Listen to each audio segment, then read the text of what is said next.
Well, hello, this is Dolly Mama, and we are going to show you where the crystals and emeralds have changed in the new update of Booga Booga. A really cool feature is if you go to your settings and change your graphics quality to really high, it makes it very clear when you zoom far out, but it gets laggy, so I leave it about halfway to make sure it's not too laggy, and then when I need to show something or look for something like a treasure washed ashore, I turn the graphics way up so that I can see far, far away. Oh yeah, I only wish that you could go this fast on a raft, but you don't. Okay, and I stopped right here, slowed it down so that you can see when you zoom out how clear everything is with those high graphic quality settings set to high. The arch, which is the island that has two entrance points to go into the ant tunnels, the main entrance by the mine shaft that drops down. There's the floating islands you can see very clearly.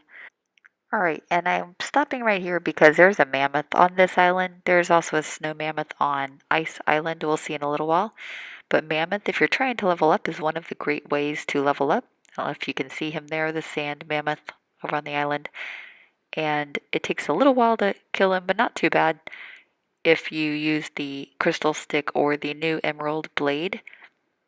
If you look at your sun setting or sun rating up in the top, mine's 17 currently, as you can see. And that is indicative of how close you are to your next level, how close you are to 100 when you're at this level. You need to get to 100 before reaching the next level. So I'm quite a ways away still, 83 sun points away. So this mammoth gives 30. So that's a quick way to get 30 points real fast. Everything else might give 1 or 2, 5, maybe 10, but the mammoth gives 30. Okay, and if you jump on his back with your blade or stick, you can just stand right there in the middle of his back and ride along with him until you're done with the job. And 30 points higher, we should be at 47. All right, built a little quicker ride here, and now we are at what is called Ice Island. It has an ice cave on it. This is where the emeralds originally spawned up until a couple of days ago. You could get 9 out of the cave and the hateful god down there. Now there's only 3 down there in one rock node, but if you make a saddle for a banto and put it on a male with horns, I only ever get the ones with horns because they can actually do well in the water and steer. The females without horns do not do well in the water, and you never know where you may need to go. So we'll put that on there, and we can go face first into the wall just above the iron rock node and zoom into first person, and you can see if the emeralds have respawned instead of wasting your time breaking down the god. All right, as we approach the god down here in the ice cave, right there is the iron node that does the glitchy trick that will keep making more if you just break the ice and not the iron. Right here is where we want to drive the Banty into the wall and then zoom into first person. Oh, we got a glimpse of it, but we'll need to do it again. Back out and go again, and then zoom into first person, and you can see that there is now only the 1, which will give you 3 emeralds, unlike the 9 before. But you can see if it's there or not. If someone has broken it recently, it will not be seen, and you will have to wait a while for it to respawn. Okay, if you don't know what the glitch thing with the ice trick is, let me take you over and give you a glimpse of that. If you break it normal, you break the ice and then the iron underneath, you will get generally 3 pieces of iron. Let's take a look and see. Breaks pretty quick. 3 pieces of raw iron. If you'll break only the ice and then let the ice respawn over the iron node again, it doubles the iron. So then if you were to break it then, you would get 6 pieces without having to go through the trouble of breaking the iron the whole time. So there's a gold node that does that over on the small ice island, and then there's this iron node that does it in the ice cave. Another really cool trick I love about the Banto, if you put the saddle on one and ride it around, is if you build a wall, the Banto can actually climb over the wall. Okay, made a stone wall really quick here, and just drive him straight into it. Keep going straight until he makes his way up and over. And there you go. Come back. We can do it the other way if I can get him straight on into the wall.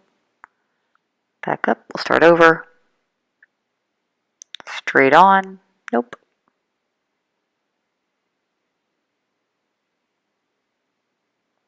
Straight on, and he climbs up and over the wall. And as you can see, wood walls are no different. They just need to be driven straight into it, and it goes up and over. You don't know how many times this has come in handy, breaking into other people's bases to look for things to steal or to get into the mag core or crystal core when a meteor drops. Alright, we're going to get back on our steel raft since it is a fast way to travel and go around the ice island and around the small ice island or between the two ice islands right there.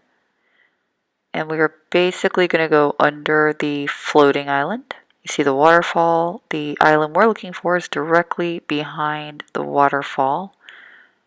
And it has a cave going underground, underwater, and popping out the other side. And that is where we have found another emerald rock node that has 1 emerald in it. But it takes 3,000 health to break it for 1 emerald. And inside the ice cave, it's 5,000 health, but at least you get 3.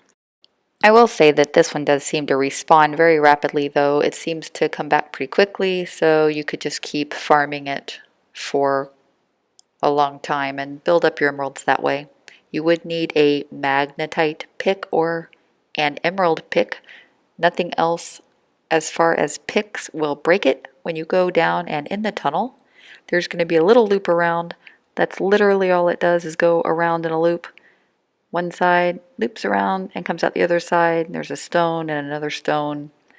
And if you go around, you can see that it's just makes the loop.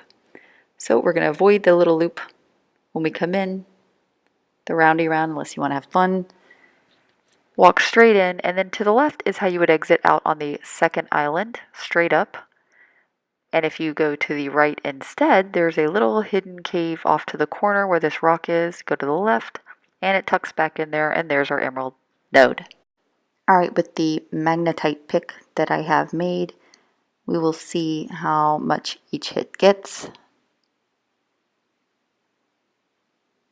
So it starts at 3,000. Each hit gets 10 off the health each time off the rock. So now I'm going to make an emerald pick to see what that does. And that gets 12 off of the health each time with each hit, as opposed to the 10 from the magnetite.